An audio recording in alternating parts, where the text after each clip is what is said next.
ಇದೊಂದು ಕಥೆಯಾಗಿದೆ. ಕಥೆಯನ್ನು ಅರಿತುಕೊಳ್ಳುವ ಮುಂಚೆ ಇದನ್ನು ಬರೆದಂತಹ ಕಥೆಗಾರರ ಬಗ್ಗೆ ನಾವು ತಿಳಿದುಕೊಳ್ಳುವ. ವಿದ್ಯಾರ್ಥಿಗಳೇ, ಕಥೆಗಾರರ ಹೆಸರು ಡಾಕ್ಟರ್ ಬೆಸಗರಹಳ್ಳಿ ರಾಮಣ್ಣ. ಅವರ ಪರಿಚಯವನ್ನು ನೋಡುವ ವಿದ್ಯಾರ್ಥಿಗಳೇ. ಕಥೆಗಾರರು ಡಾಕ್ಟರ್ ಬೆಸಗರಹಳ್ಳಿ ರಾಮಣ್ಣ 1938ರಿಂದ 1999ರವರೆಗೆ ಇವರು ಇದ್ದರು. ಕೃಷಿ ಕುಟುಂಬದ ಹಿನ್ನೆಲೆಯಿಂದ ಬಂದ ಬೆಸಗರಹಳ್ಳಿ ರಾಮಣ್ಣನವರು ಮಂಡ್ಯ ಜಿಲ್ಲೆ ಮದ್ದೂರು ತಾಲೂಕಿನ ಬೆಸಗರಹಳ್ಳಿಯವರು. ವೈದ್ಯರಾಗಿದ್ದ ಇವರು ಬಂಡಾಯ ಸಾಹಿತ್ಯದ ಪ್ರಮುಖ ಲೇಖಕರು. ಹಳ್ಳಿಯ ಬಡ ಜನರ ಮುಗ್ಧತೆ, ಅಸಹಾಯಕತೆ, ನೋವು, ನಲಿವುಗಳನ್ನು ತುಂಬಾ ಹತ್ತಿರದಿಂದ ಗಮನಿಸಿದವರು. ಜೀವನವನ್ನು ಬಲು ಪ್ರೀತಿಯಿಂದ ತಮ್ಮ ಕಥೆಗಳಲ್ಲಿ ಚಿತ್ರಿಸಿದ್ದಾರೆ. ಗೊತ್ತಾಗಿರ್ಬೋದು ನಾವು ಕಥೆಗಾರರ ಹೆಸರು ಅಂದ್ರೆ ಈ ಕಥೆಯನ್ನು ಬರೆದಂತಹ ಕಥೆಗಾರರ ಹೆಸರು ಡಾಕ್ಟರ್ ಬೆಸಗರಹಳ್ಳಿ ರಾಮಣ್ಣನವರು. 1938ರಿಂದ 1999ರವರೆಗೆ ಇವರು ಜೀವಿಸಿದರು. ಇವರ ಕಾಲ ಮಂಡ್ಯ ಅಂದ್ರೆ ಮಂಡ್ಯ ಜಿಲ್ಲೆಯ ಮದ್ದೂರು ತಾಲೂಕಿನ ಬೆಸಗರಹಳ್ಳಿ. ವೈದ್ಯರಾಗಿದ್ದರು ಇವರು. ಅದು ಅಲ್ಲದೆ ಹಳ್ಳಿಯ ಬಡ ಜನರ ನೋವಾಗಿರ್ಬೋದು, ಅಸಹಾಯಕತೆ ಆಗಿರ್ಬೋದು, ಮುಗ್ಧತೆ ಆಗಿರ್ಬೋದು, ಎಲ್ಲವನ್ನು ಹತ್ತಿರದಿಂದ ಗಮನಿಸಿದ ಒಬ್ಬ ಕಥೆಗಾರರು ಯಾರು ಅಂತ ಹೇಳಿದ್ರೆ ಡಾಕ್ಟರ್ ಬೆಸಗರಹಳ್ಳಿ ರಾಮಣ್ಣನವರು. ಜೀವನವನ್ನು ಬಲು ಪ್ರೀತಿಯಿಂದ ಕಂಡವರು. ಸಾಹಿತ್ಯ ಕ್ಷೇತ್ರಕ್ಕೆ ಅಪಾರವಾದ ಕೊಡುಗೆಯನ್ನು ಕೊಟ್ಟವರಾಗಿದ್ದಾರೆ. ಸಾಹಿತ್ಯ ಕ್ಷೇತ್ರವನ್ನು ಶ್ರೀಮಂತಗೊಳಿಸುವುದರಲ್ಲಿ ತನ್ನ ಪಾಲು ಕೂಡ ಇದೆ ಎನ್ನುವುದಕ್ಕೆ ಹಲವಾರು ಕೃತಿಗಳನ್ನು ಇವರು ರಚಿಸಿದ್ದಾರೆ. ಅವರು ಬರೆದ ಕೃತಿಗಳು ಯಾವುದು ಅಂತ ಹೇಳಿ ನೋಡುವ ವಿದ್ಯಾರ್ಥಿಗಳೇ.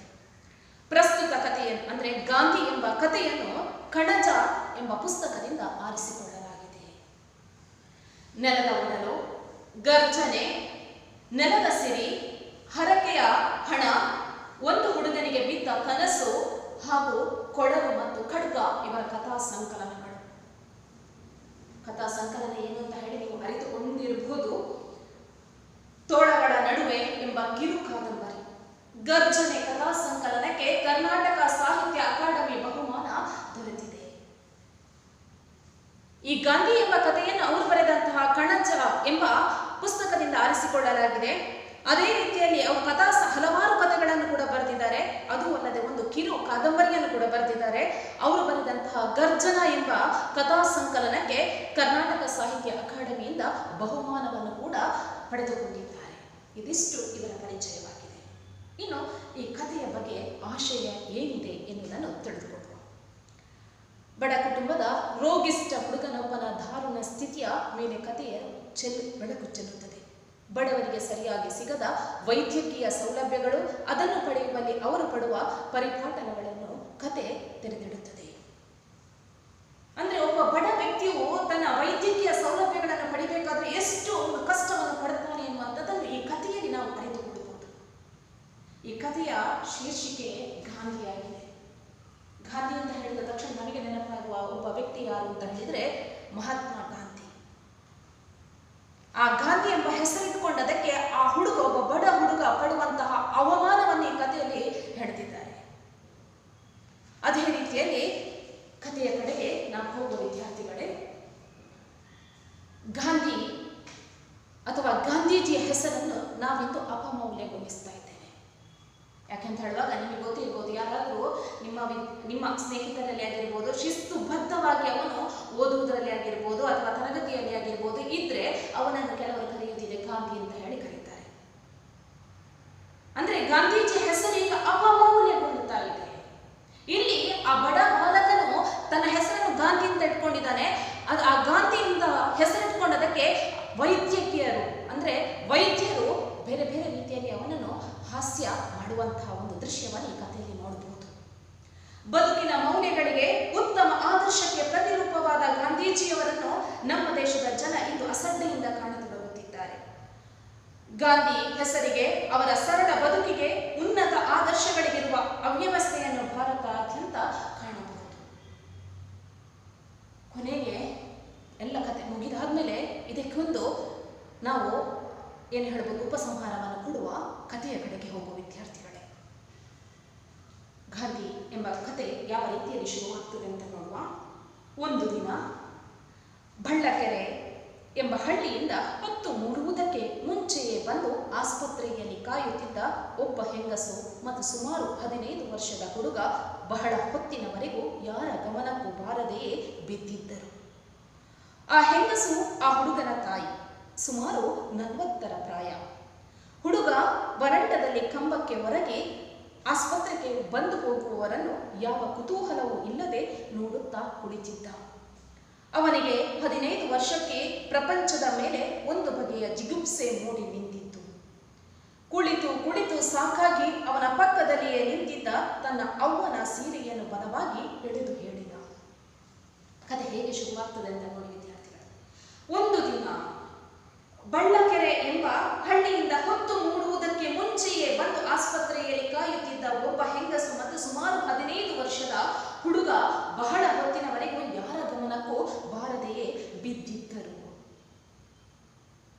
ಒಂದು ದಿನ ಬಳ್ಳಕೆರೆ ಎಂಬ ಹಳ್ಳಿಯಿಂದ ತಾಯಿ ಮತ್ತು ಅಂದ್ರೆ ಒಂದು ಹೆಂಗಸು ಮತ್ತು ಒಬ್ಬ ಹುಡುಗ, ಅವನಿಗೆ ಸುಮಾರು 15 ವರ್ಷ ಅಂತ ಹೇಳಿದಾಗ ಈಗ 9ನೇ ಕ್ಲಾಸ್ ಕಳೆದು 10ನೇ ಕ್ಲಾಸಿಗೆ ಕಾಲಿಡುವಂತಹ ಪ್ರಾಯವಾಗಿರ್ತದೆ.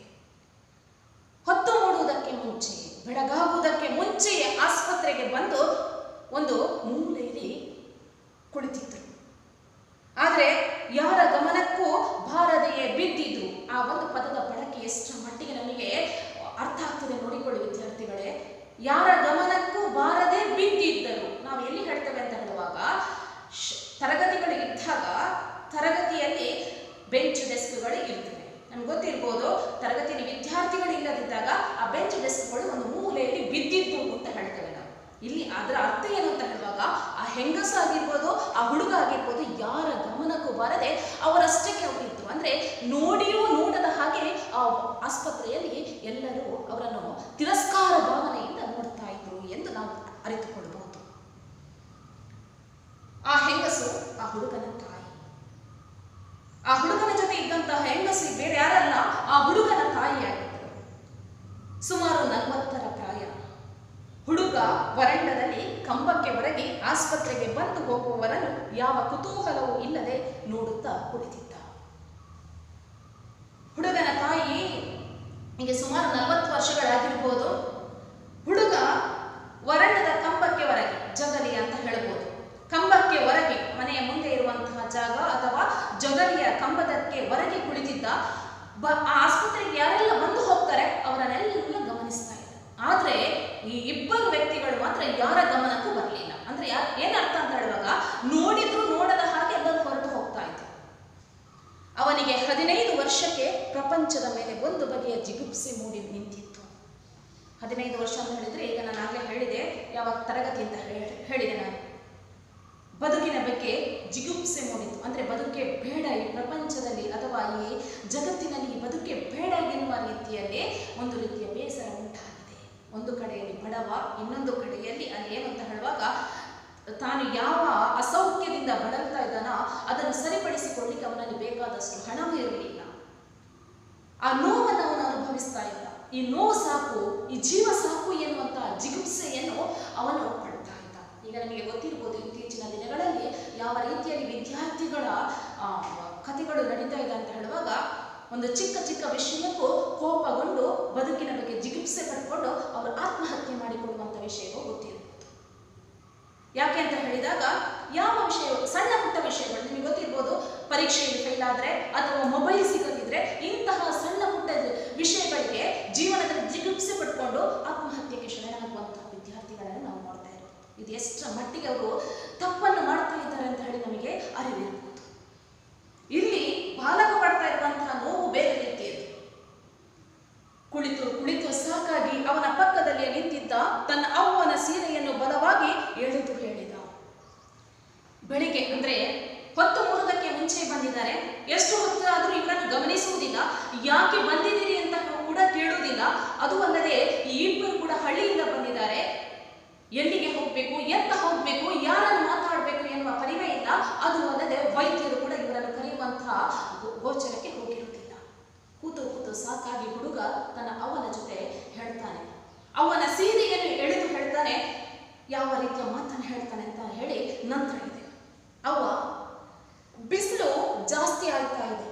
ನಡಿ ಊರಿಗೆ ಹೋಗವ್ವ, ಒಸಿ ಸುಮ್ಕಿರು, ಬಂದವರು ಬಂದು ತೋರಿಸ್ಕೊಂಡೇ ಹೋಗುವ. ತನ್ನ ನೋವನ್ನು ಹುಡುಗನಿಗೆ ವ್ಯಕ್ತಪಡಿಸ್ಲಿಕ್ಕೆ ಆಗ್ತಾ ಇಲ್ಲ, ತನ್ನ ಅಸಹಾಯಕತೆ ಅಥವಾ ಕೋಪವನ್ನು ವ್ಯಕ್ತಪಡಿಸ್ಲಿಕ್ಕೆ ಅವನಿಗೆ ಆಗ್ತಾ ಇಲ್ಲ. ತಾಯಿಯ ಸೀರೆಯನ್ನು ಎಳೆದು ಹೇಳ್ತಾನೆ, ಅವ್ವ ಬಿಸಿಲು ಜಾಸ್ತಿ ಇದೆ, ಇನ್ನು ನಾವು ಊರಿಗೆ ತಲುಪಬೇಕು, ಅದು ನಡ್ಕೊಂಡೇ ಹೋಗ್ಬೇಕು. ಈ ಬಿಸಿಲಲ್ಲಿ ನಡ್ಕೊಂಡು ಹೋಗ್ಲಿಕ್ಕೆ ಕಷ್ಟ, ಇನ್ನೂ ಬಿಸಿಲು ಜೋರಾದ್ರೆ ನಡ್ಕೊಂಡು ಹೋಗ್ಲಿಕ್ಕೆ ಕಷ್ಟ, ನಮ್ಮ ಕಡೆ ಯಾರು ಕೂಡ ಗಮನ ಕೊಡುವುದಿಲ್ಲ, ಸಾಕಾಯ್ತು, ಕಾದು ಕಾದು ಸಾಕಾಯ್ತು, ನಾವು ನಮ್ಮ ಮನೆಗೆ ಹೋಗುವ ಎಂದು ತಾಯಿಯ ಜೊತೆ ಹೇಳ್ತಾನೆ. ಆಗ ತಾಯಿ ಹೇಳ್ತಾಳೆ, ಒಸಿ ಸುಮ್ಕಿರು, ಒಸಿ ಅಂತ ಹೇಳಿದ್ರೆ ಸ್ವಲ್ಪ ಸುಮ್ಕಿರು, ಸುಮ್ಮನಿರು, ಬಂದಿದ್ದೇವೆ, ಕಾಯಿಲೆಯನ್ನು ಏನೋ ಅಂತ ಹೇಳಿ ತೋರಿಸಿಕೊಂಡು ಹೋಗುವ ಅಂತ ಹೇಳಿ ಅವಳು ಸಮಾಧಾನ ಪಡಿಸ್ತಾಳೆ. ಆಗ ಹುಡುಗ, ಹೊತ್ತಾಡಕ್ಕೆ ಮುಂಚೆ ಬಂದು ನಾವು ಇಲ್ಲಿ ನನ್ನ ನಿನ್ನ ರಾಘವ ಯಾರು ಕೇಳೋಣ? ಹುಡುಗ ಹೇಳ್ತಾನೆ, ಹೊತ್ತಾಡುವ ಮುಂಚೆ ಅಂದ್ರೆ ಬೆಳಿಗ್ಗೆಗಿಂತ ಮುಂಚೆ, ಅಂದ್ರೆ ಏನು ಅಂತ ಹೇಳಿದ್ರೆ ನಾವು ಆಗ್ಲೇ ಹೇಳಿದ್ದೇವೆ, ಅಲ್ಲಿ ಹೊತ್ತು ಮೂಡುವುದಕ್ಕೆ ಮುಂಚೆ ನಾವು ಬಂದಿದ್ದೇವೆ, ಇನ್ನು ನಮ್ಮನ್ನು ಯಾರು ಗಮನಿಸ್ಲಿಲ್ಲ, ಯಾರು ಕರೀತಾನೆ ಇರಲಿಲ್ಲ. ಆಗ ತಾಯಿ ಹೇಳ್ತಾಳೆ, ನನ್ನ ನಿನ್ನ ರಾಗವನ್ನು ಕೇಳುವವರು ಯಾರು? ನನ್ನ ಅಥವಾ ನಿನ್ನ ಮಾತಿಗೆ ಬೆಲೆ ಕೊಡುವವರು ಯಾರಿದ್ದಾರೆ? ನಮ್ಮ ಮಾತಿಗೆ ಇಲ್ಲಿ ಸಮಾಜದಲ್ಲಿ ಬೆಲೆ ಇಲ್ಲ ಎನ್ನುವಂತಹ ಅರ್ಥದಲ್ಲಿ ಹೇಳ್ತಾಳೆ.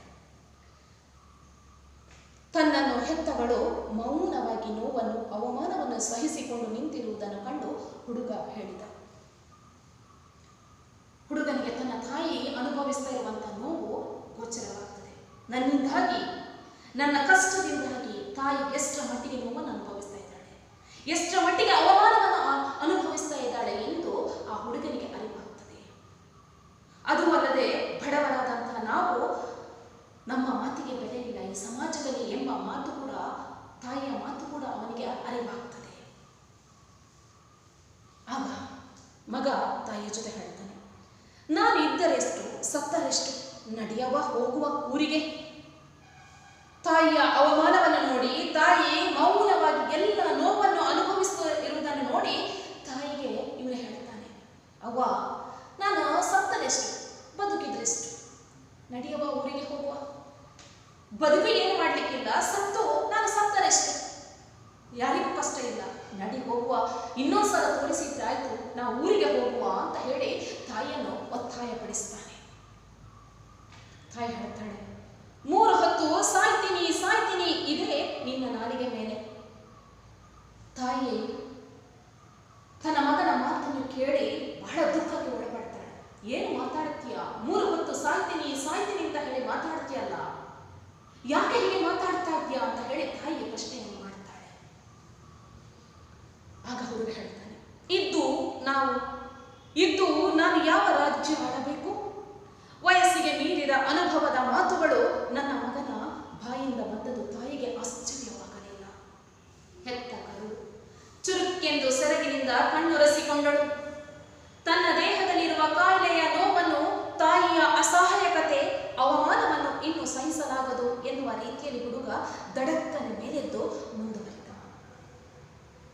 ಹುಡುಗ ಹೇಳ್ತಾನೆ, ನಾನಿಂದು ಯಾವ ರಾಜ್ಯವನ್ನು ಆಡಬೇಕು?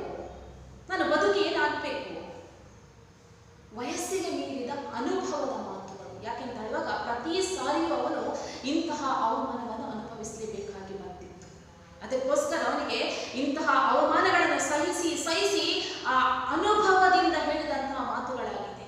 ಅಂದ್ರೆ ನಮ್ಮನ್ನು ಎಲ್ಲರೂ ನಿರ್ಲಕ್ಷ್ಯದಿಂದ ನೋಡ್ತಾ ಇದ್ದಾರೆ, ತಿರಸ್ಕಾರ ಭಾವನೆಯಿಂದ ನೋಡ್ತಾ ಇದ್ದಾರೆ. ಅಂದ್ರೆ ಸಮಾಜದಲ್ಲಿ ನಮ್ಮಿಂದ ಯಾವುದೇ ರೀತಿಯ ಉಪಕಾರ ಇಲ್ಲ ಎನ್ನುವ ಭಾವನೆ ಆ ಹುಡುಗನ ಮನಸ್ಸಿಗೆ ಬಂದು ಬಿಟ್ಟಿದೆ. ತನ್ನ ಮಗನ ಮಾತನ್ನು ಕೇಳಿ ತಾಯಿಗೆ ಆಶ್ಚರ್ಯವಾಗಲಿಲ್ಲ. ಯಾಕೆಂತೇಳಕ್ಕೆ ಅಷ್ಟು ನೋವನ್ನು ಅನುಭವಿಸಿದ್ದಾಳೆ. ಹೆತ್ತ ಕರುಳು ಚುರುಕೆಂದು ಸೆರಗಿನಿಂದ ಕಣ್ಣೊರೆಸಿಕೊಂಡಳು.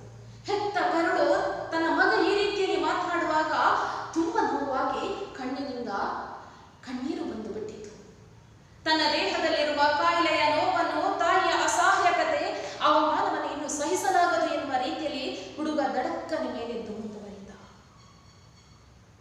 ಅವನಿಗೆ ಯೋಚನೆ ಆಗ್ತದೆ, ತನ್ನ ಕಾಯಿಲೆಯನ್ನು ಇನ್ನೂ ಗುಣಪಡಿಸಲಿಕ್ಕೆ ಸಾಧ್ಯವಿಲ್ಲ. ಯಾಕೆಂತ ಹೇಳುವಾಗ ಎಲ್ಲೋ ವೈದ್ಯರ ಕಡೆ ಹೋದಾಗ ಇದೇ ರೀತಿಯ ಭಾವನೆ. ತಾಯಿ ಒಂದು ಕಡೆಯಲ್ಲಿ ನೋವನ್ನು ಅನುಭವಿಸ್ತಾ ಇದ್ದಾಳೆ, ಅವಮಾನವನ್ನು ಅನುಭವಿಸ್ತಾ ಇದ್ದಾಳೆ. ಇದನ್ನು ನನಗೆ ಸಹಿಸಲಿಕ್ಕೆ ಆಗುವುದಿಲ್ಲ ಎಂದು ಹುಡುಗ ಸಾಕಮ್ಮ ಅಂತ ಹೇಳಿ ಎದ್ದು ನಿಂತಿದ್ದಾನೆ. ಆಗ ತಾಯಿ ಕೇಳ್ತಾಳೆ, ಎಲ್ಲಿಗೋ ಮಗ?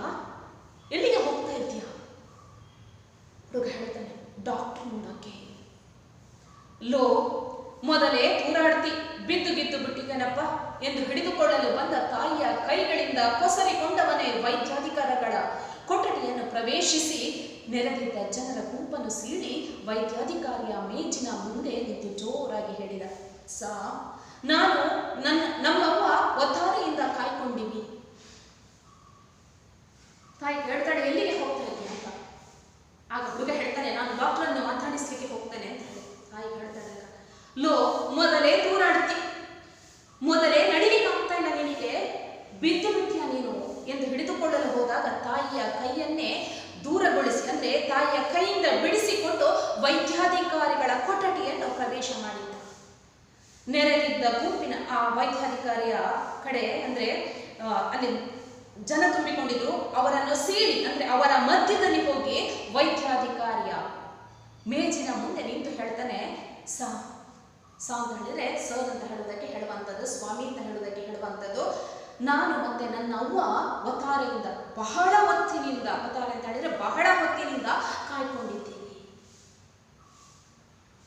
ಆಗ ವೈದ್ಯಾಧಿಕಾರಿಯ ಅಂದ್ರೆ ಯಾವ ರೀತಿಯಲ್ಲಿ ನೋಡ್ತಾರೆ, ಯಾವ ರೀತಿಯಲ್ಲಿ ಮಾತಾಡ್ತಾರೆ ಎನ್ನುವಂಥದ್ದು ನಂತರದಲ್ಲಿರುವಂಥದ್ದು. ವೈದ್ಯಾಧಿಕಾರಿ ಕತ್ತೆತ್ತಿ ನೋಡಿದ. ಸುಮಾರು ಎತ್ತರದ ನರಪೇತನ ಅಗಲ ಕಿವಿಗಳ ಹೊಟ್ಟೆ ಡುಬ್ಬಣ್ಣನೊಬ್ಬ ತನ್ನ ಮುಂದೆ ಬಂದು ನಿಂತಿದ್ದಾನೆ. ಅವ್ಯಕ್ತ ನೋವಿನ ರೋಷ ಅವನ ಮುಖದ ಮೇಲೆ ನಿಂತಿದೆ. ಇವನು ಹೀಗೆ ಮಾತಾಡ್ತಾ ಇರುವಾಗ ವೈದ್ಯಾಧಿಕಾರಿ ಹೇಳ್ತಾನೆ, ಹುಡುಗ ಬಂದು ಹೇಳ್ತಾನೆ, ಸರ್ ನಾನು ಬಂದು ತುಂಬಾ ಹೊತ್ತಾಗಿದೆ ಅಂತ ಹೇಳುವಾಗ ವೈದ್ಯಾಧಿಕಾರಿ ತನ್ನ ಕತ್ತನ್ನು ಒಮ್ಮೆ ಮೇಲೆತ್ತಿ ನೋಡಿದ್ರು. ಅವನು ಹೇಗಿದ್ದ ಎನ್ನುವಂತಹ ದೃಶ್ಯವನ್ನು ವಿವರಿಸಿದ್ದಾರೆ. ಸುಮಾರು ಎತ್ತರದ ನರಪೇತಳ ತೆಳ್ಳಗಿನ ಮನುಷ್ಯ, ಅಗಲ ಕಿವಿಗಳ ಹೊಟ್ಟೆಯ ಡುಬ್ಬಣ್ಣ, ದೊಡ್ಡ ಹೊಟ್ಟೆಯವನು ಮುಂದೆ ಬಂದು ನಿಂತಿದ್ದಾನೆ. ಅವನ ಮುಖದಲ್ಲಿ ಅವ್ಯಕ್ತ ನೋವಿನ ರೋಷ, ವ್ಯಕ್ತಪಡಿಸಲಿಕ್ಕಾಗದಂತಹ ನೋವಿನ ರೋಷ ತುಂಬಿಕೊಂಡಿದೆ. ಅಂದ್ರೆ ಮುಖ ನೋಡುವಾಗಲೇ ಗೊತ್ತಾಗ್ತದೆ, ಬಹಳ ನೋವಿದೆ, ಬಹಳ ದುಃಖಕ್ಕೆ ಒಳಪಟ್ಟ, ಬಹಳ ನೋವಿಗೆ ಒಳಪಟ್ಟಂತ ಒಬ್ಬ ಹುಡುಗ ಅಂತ ನೋಡಿದಾಗಲೇ ಗೊತ್ತಾಗ್ತದೆ. ಮತ್ತೆ ಮಾತುಕತೆ ಶುರುವಾಗ್ತದೆ. ಹುಡುಗ ಮತ್ತೆ ಹೇಳಿದ, ನನ್ನೊಸಿ ನೋಡಿಸ. ವೈದ್ಯಾಧಿಕಾರಿಗೆ ಈ ಅಪರೂಪದ ವ್ಯಕ್ತಿಯನ್ನು ಕಂಡು ಸ್ವಲ್ಪ ಕುಚೇಷ್ಟೆ ಮಾಡಬೇಕೆನಿಸಿ ಅವನನ್ನೇ ದೃಷ್ಟಿಸಿ ಹೇಳಿದ, ವಸಿ ಏನೋ ಚೆನ್ನಾಗಿ ನೋಡದೆ, ನಿನ್ನ ಹೊಟ್ಟೆ ದಪ್ಪ, ಕೈಕಾಲು ಸಣ್ಣ, ಕಿವಿಗಳು ಮಾತ್ರ ಗಾಂಧಿ ಕಿವಿಗಳು ಇದ್ದಾಗಿವೆ ಅಪ್ಪ. ವೈದ್ಯಾಧಿಕಾರಿಯು ಆ ಹುಡುಗನನ್ನು ಕತ್ತೆತ್ತಿ ನೋಡಿದ್ರು, ಮಾತಾಡ್ಲಿಲ್ಲ. ಆಗ ಹುಡುಗ ಹೇಳ್ತಾನೆ, ನನ್ನನ್ನು ಸ್ವಲ್ಪ ನೋಡಿ ಅಂತ ಹೇಳ್ತಾನೆ. ಆಗ ವೈದ್ಯಾಧಿಕಾರಿಗೆ ಈ ಹುಡುಗನ ಜೊತೆ ಒಂದು ಕುಚೇಷ್ಟೆ ಮಾಡಬೇಕು, ಒಂದು ಚೇಷ್ಟೆ ಮಾಡಬೇಕು ಅಂತ ಅನಿಸಿಬಿಟ್ಟಿತ್ತು. ಹೇಳ್ತಾರೆ, ನಾನು ಸ್ವಲ್ಪ ಏನು ತುಂಬಾ ನೋಡಿದೆ, ನೀನು ಹೇಗಿದ್ದೀಯ ಅಂತ ಹೇಳಿದ್ರೆ, ವಸಿ ಚೆನ್ನಾಗಿ ನೋಡಿದೆ, ನಿನ್ನ ಹೊಟ್ಟೆ ದಪ್ಪ, ಕೈಕಾಲುಗಳು ಸಣ್ಣ, ಕಿವಿಗಳು ಅಗಾಧವಾಗಿದೆ, ಗಾಂಧಿಯ ಕಿವಿಗಳು ಇದ್ದ ಹಾಗಿದ್ದೆ ಅಪ್ಪ ಅಂತ ಹೇಳ್ತಾರೆ. ಆಗ ಹುಡುಗನಿಗೆ ಮತ್ತೆ ನೋವು ಆಗ್ತದೆ. ಯಾಕೆಂತ ಹೇಳುವಾಗ ತಾನು ಅವ್ಯಕ್ತ ನೋವಿಂದ ಅಥವಾ ಬಹಳ ನೋವಿನಿಂದ ಅವನಿದ್ದ ಅಂಥದ್ರಲ್ಲಿ ವೈದ್ಯಾಧಿಕಾರಿ ತಮಾಷೆಯನ್ನು ಮಾಡ್ತಾರಲ್ವಾ ಎನ್ನುವ ಅವಮಾನ ಅವನಿಗೆ ಆಗ್ತದೆ. ಹುಡುಗ ತನ್ನ ಬಲಗೈಯನ್ನು ಮುಂದೆ ಚಾಚಿ, ನನಗೆ ಕಾಯಿಲೆ ಏನು ನೋಡಿಸ ಎಂದು ಬೇಡಿದ. ವೈದ್ಯಾಧಿಕಾರಿ ಕುಚೇಷ್ಟೆಯನ್ನು ಮಾಡ್ತಾ ಇದ್ರು, ಅಪಹಾಸ್ಯ ಮಾಡ್ತಾ ಇದ್ರು. ಇವನಿಗೆ ತನ್ನ ಕಾಯಿಲೆ ಇನ್ನಷ್ಟು ಒಂದು ಕಡೆ ಕಾಯಿಲೆ ನೋವಾದರೆ ಇನ್ನೊಂದು ಕಡೆ ಅವಮಾನದ ನೋವು. ಹೇಳ್ತಾನೆ, ಸರ್ ನನ್ನ ಕಾಯಿಲೆ ಏನು ಅಂತ ಒಮ್ಮೆ ಪರೀಕ್ಷೆ ಮಾಡಿ ಅಂತ ಕೇಳ್ತಾನೆ, ಬೇಡಿಕೊಳ್ತಾನೆ. ನಿಮ್ಮ ದಮ್ಮಯ್ಯ ಕೋಪ ಮಾಡಿಕೊಳ್ಳದೆ ಸ್ವಾಮಿ, ನೋಡಿ ಸ್ವಾಮಿ, ಇವನೊಬ್ಬನೇ ನನಗೆ ಗಂಡು ಮಗ ಅಂತ ಇರುವನು, ಹೆಂಗಸಗಳು ಕೂಗರಿದಳು. ಹುಡುಗನ ತಾಯಿ ಕೂಡ ಅವನ ಹಿಂದೆ ಬಂದುಬಿಟ್ಟು ವೈದ್ಯರ ಹತ್ರ ಅಂಗಲಾಚಿ ಬೇಡ್ತಾಳೆ, ನೋಡಿ ಸ ಇವನನ್ನು ದಮ್ಮಯ್ಯ ಕೋಪಗೊಳ್ಬೇಡಿ, ಇವನನ್ನು ಸ್ವಲ್ಪ ನೋಡಿ, ನನಗೆ ಗಂಡು ಮಗು ಅಂತ ಇರುವವನು ಇವನೊಬ್ಬನೇ ಎಂದು ಗೋಗರಿತಾಳೆ. ಗೋಗರಿದು ಅಂತ ಹೇಳಿದ್ರೆ ಬಹಳ ದುಃಖ ಪಡ್ತಾಳೆ, ಬಹಳ ದುಃಖವನ್ನು ಅಥವಾ ದುಃಖದಿಂದ ಹೇಳ್ತಾಳೆ. ವೈದ್ಯಾಧಿಕಾರಿಗೆ ತನ್ನ ಮುಂದೆ ನಿಂತಿರುವುದು ವ್ಯಕ್ತಿಗಳು ತನ್ನಂತೆಯೇ ಮನುಷ್ಯ ವರ್ಗಕ್ಕೆ ಸೇರಿದವರು ಎಂಬುದು ಜ್ಞಾಪಕಕ್ಕೆ ಬಂದು, ಅಥವಾ ವೈದ್ಯಾಧಿಕಾರಿಯವರಿಗೆ ಅನುಕಂಪದಿಂದ ಕೂಡಿದ ಹೃದಯ ಇರಬೇಕು ಎಂಬ ಮಾತು ನೆನಪಾಗಿಯೂ ಏನೋ ಕತೆ. ಒಟ್ಟಿನಲ್ಲಿ ಈ ತಾಯಿ ಮಗನ ಮೇಲೆ ಕರುಣೆ ಬಂದು ಕೇಳಿದ, ಇವನು ನಿನ್ನ ಮಗನೇನಮ್ಮ? ವೈದ್ಯಾಧಿಕಾರಿಗೆ ಅಷ್ಟು ಹೊತ್ತು ಆ ಹುಡುಗನನ್ನೇ ನೋಡ್ತಾ ಇದ್ರು, ತಮಾಷೆ ಮಾಡ್ತಾ ಇದ್ರು. ಆ ಹುಡುಗನ ತಾಯಿ ಹೇಳಿದಾಗ ಇವನು ಕೂಡ ನಮ್ಮಂತೆಯೇ ಒಬ್ಬ ಮನುಷ್ಯ ಎನ್ನುವಂತಹ ಜ್ಞಾಪಕಕ್ಕೆ ಬಂದು ಮತ್ತು ಅನುಕಂಪದ ಹೃದಯದಿಂದ ಇರಬೇಕೋ ಏನೋ ತಾಯಿಯ ಜೊತೆ ಕೇಳ್ತಾರೆ. ಆ ಹುಡುಗನ ತಾಯಿಯ ಜೊತೆ ಕೇಳ್ತಾರೆ, ಇವನು ನಿನ್ನ ಮಗನೇ ನಮ್ಮ ಅಂತ ಕೇಳ್ತಾರೆ. ಆಗ ತಾಯಿ ಹೇಳ್ತಾಳೆ, ಹ್ಞೂ ಸ್ವಾಮಿ ದೇವರಾಣೆಗೂ, ಹ್ಞೂ ಸ್ವಾಮಿ ದೇವರಾಣೆಗೂ. ಯಾಕೆಂತ ಹೇಳುವಾಗ ಸಮಾಜದಲ್ಲಿ ಬಡವರ ಮಾತಿಗೆ ಬೆಲೆ ಇಲ್ಲ. ಎಲ್ಲಿಯಾದರೂ ಆ ವೈದ್ಯಾಧಿಕಾರಿಯು ತನ್ನ ಮಾತಿನ ಮೇಲೆ ನಂಬಿಕೆ ಇಲ್ಲದೆ ಇರಬಹುದು ಎನ್ನುವ ಕಾರಣಕ್ಕೋಸ್ಕರ ತನ್ನ ದೇವರ ಆಣೆ, ದೇವರ ಮೇಲೆ ಭಾರ ಇಟ್ಟು ಹೇಳ್ತಾಳೆ ಅವಳು. ಇವನ ಹೆಸರೇನಮ್ಮ? ಗಾಂಧಿ ಸ್ವಾಮಿ. ತಾಯಿ ಹೇಳ್ತಾಳೆ, ಗಾಂಧಿ ಸ್ವಾಮಿ. ಏನಮ್ಮ ಹುಡುಗಾಟಕ್ಕೆ ನಾನು ಇವನ ಕಿವಿಗಳು ಗಾಂಧೀಜಿಗೆ ಇದ್ದಂತಿವೆ ಅಂದ್ರೆ ಇವನ್ನ ಸಾಕ್ಷಾತ್ ಗಾಂಧಿ ಅಂತಲೇ ತಿಳ್ಕೊಂಡ್ಬಿಟ್ರ? ಅಪಹಾಸ್ಯ ಮಾಡುವಾಗ ವೈದ್ಯರು ಹೇಳಿದ್ರು ಇವನ ಕಿವಿಗಳು ಗಾಂಧಿ ಹಾಗೆ ಇವೆ ಅಂತ ಹೇಳಿ. ಆದ್ರೆ ಈಗ ಹುಡುಗನ ತಾಯಿ ಅವನ ಹೆಸರು ಗಾಂಧಿ ಅಂತ ಹೇಳುವಾಗ ವೈದ್ಯರಿಗೆ ಆಶ್ಚರ್ಯಗೊಂಡು ಹೇಳ್ತಾರೆ, ನಾನೇನು ತಮಾಷೆಗೆ ಅವನ ಕಿವಿಗಳು ಗಾಂಧಿ ಹಾಗೆ ಇವೆ ಅಂತ ಹೇಳಿದಕ್ಕೆ ನೀವೀಗ ಹೇಳ್ತಾ ಇದ್ದೀರಾ ಅವನ ಹೆಸರು ಗಾಂಧಿ ಅಂತ ಹೇಳಿ, ಏನು ತಮಾಷೆ ಮಾಡ್ತಾ ಇದ್ದೀರಾ ಅಂತ ಹೇಳಿ ವೈದ್ಯರು ಹೇಳ್ತಾರೆ. ಆಗ ಹುಡುಗನ ತಾಯಿ ಹೇಳ್ತಾರೆ, ಇಲ್ಲ ಸ್ವಾಮಿ, ಸುಳ್ಳು ಹೇಳಿದ್ರೆ ನನ್ನ ನಾಲಿಗೆಗೆ ಹುಳ ಬೀಳಲಿ, ಸೀದ್ ಹೋಗ್ಲಿ, ನನ್ನ ನಾಳೆಗೂ ಇವನ ಹೆಸರು ಗಾಂಧಿ ಅಂತ. ತಾಯಿ ಹೇಳ್ತಾಳೆ, ಇಲ್ಲ ಸ್ವಾಮಿ, ಸುಳ್ಳು ಹೇಳುದಿಲ್ಲ, ಸುಳ್ಳು ಹೇಳಿದ್ರೆ ನನ್ನ ನಾಲಿಗೆ ಮೇಲೆ ಹುಳ ಬೀಳಲಿ ಅಥವಾ ಸೇದ್ ಹೋಗ್ಲಿ ಅಂತ ಹೇಳಿ ನನ್ನ ಆಣೆಯ ಮೇಲೆ, ನನ್ನ ಮೇಲೆ ಆಣೆ ಮಾಡಿ ಹೇಳ್ತಾನೆ ಇವನ ಹೆಸರು ಗಾಂಧಿ ಅಂತ ಹೇಳಿ. ನನ್ನ ಹೆಸರು ದೇವರ ಸತ್ಯವಾಗಲೂ ಮಹಾತ್ಮ ಗಾಂಧಿ ಅಂತ ಹುಡುಗ ಧೈರ್ಯವಾಗಿ ದೃಢ ನಿಲುವಿನಿಂದ ನುಡಿದ. ತಾಯಿಯ ಮಾತಿನ ಮೇಲೆ ನಂಬಿಕೆ ಇಲ್ಲ ಎನ್ನುವ ವಿಷಯ ಹುಡುಗನಿಗೆ ಗೊತ್ತಾಗಿ ಅವನು ದೃಢವಾಗಿ ಹೇಳ್ತಾನೆ, ಹೌದು ನನ್ನ ಹೆಸರು ಮಹಾತ್ಮ ಗಾಂಧಿ ಎಂದು. ಆಗ ವೈದ್ಯರಿಗೆ ಮತ್ತೆ ಆಶ್ಚರ್ಯವಾಗ್ತದೆ, ಗಾಂಧಿ? ವೈದ್ಯಾಧಿಕಾರಿ ಬೆಪ್ಪಾಗಿ ಹೋದ. ಅವನ ವೈದ್ಯಕೀಯ ಜೀವನದ ಈವರೆಗಿನ ಅವಧಿಯಲ್ಲಿ ಈ ರೀತಿಯ ಕಾಕತಾಳ ನ್ಯಾಯವನ್ನು ಅವನು ಕಂಡಿರಲಿಲ್ಲ, ಕೇಳಿಯೂ ಇರಲಿಲ್ಲ. ತನ್ನ ಜೀವಿತದಲ್ಲಿ ಒದಗಿ ಬಂದಾದ ಈ ಘಟನೆ ತೀರ ಅಪರೂಪ ಎನಿಸಿ ಇದನ್ನು ತನ್ನ ಸಹೋದ್ಯೋಗಿಗಳೊಂದಿಗೆ ಪಾಲು ಮಾಡಿಕೊಳ್ಳಲು ಜವಾನನನ್ನು ಜೋರಾಗಿ ಕರೆದು ಹೇಳಿದ. ವೈದ್ಯಾಧಿಕಾರಿ ಬೆಪ್ಪಾಗಿ ಹೋದ. ಏನು ಮಾತಾಡಬೇಕು ಅಂತ ಗೊತ್ತಾಗಲಿಲ್ಲ.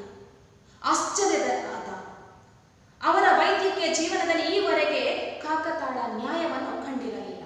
ತಾನು ಎನಿಸಿತು ಒಂದು ರೀತಿ, ಆದದ್ದು ಅದೇ ರೀತಿಯಲ್ಲಿ, ಆದ್ರೆ ಕಾಕತಾಳ ನ್ಯಾಯ ಅಂತ ಹೇಳುವಂಥದ್ದು. ವೈದ್ಯಾಧಿಕಾರಿ ಸುಮ್ಮನೆ ಹೇಳಿಬಿಟ್ರು ಗಾಂಧಿ ಹಾಗೆ ಕಿವಿಗಳಿವೆ ಅಂತ ಹೇಳಿ, ಆದ್ರೆ ಅವನ ಹೆಸರು ನಿಜವಾಯಿತು ಗಾಂಧಿ ಅಂತ ಹೇಳಿ. ಇದನ್ನು ಕಾಕತಾಳ ನ್ಯಾಯ ಅಂತ ಹೇಳುವಂಥದ್ದು.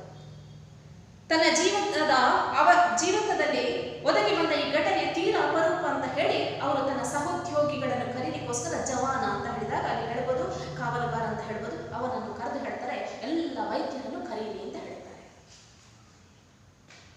ಉಳಿದ ವಿಷಯವನ್ನು ನಂತರದ ತರಗತಿಯಲ್ಲಿ ನೋಡುವ ವಿದ್ಯಾರ್ಥಿಗಳೇ, ಧನ್ಯವಾದಗಳು.